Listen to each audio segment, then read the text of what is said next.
na mga kapatid. Andito na tayo sa oras ng eksakto alas 7. Alas 7 na ng gabi. Ngayon ay Lunes na ba? Lunes na tayo. Diba? 20? Pizza 20. Buwan ng Abril.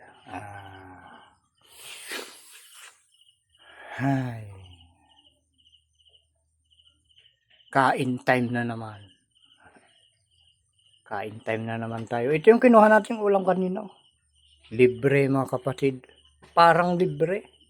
Pero yung binili natin may manteka, sibuyas, kamatis, bagoong. Yun. Binili din pala yun mga kapatid. Wala tayong tanim na sibuyas, wala tayong tanim na kamatis, wala din tayong alagang bagoong. Diba? Alagahan lang sana yung bagoong. Gaalaga tayo para libre na rin.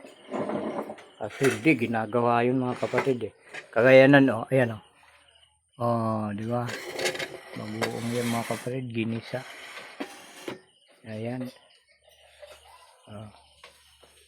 Bale, importante kahit papaano mayroon tayong pagkain na binibigay ang ating Ama sa langit, di ba?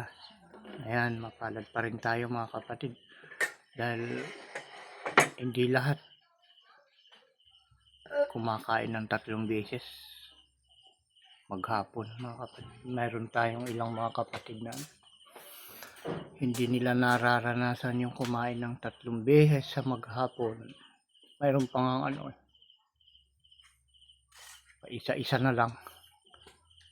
Isang beses na lang kumain sa loob ng maghapon, bitin pa mga kapatid. Ayan, sa hirap ng pamumuhay mga kapatid. Hindi yung mahirap yung buhay, yung pamumuhay natin ang mahirap, hindi yung buhay. Diba? Yan mga kapatid, kain na tayo.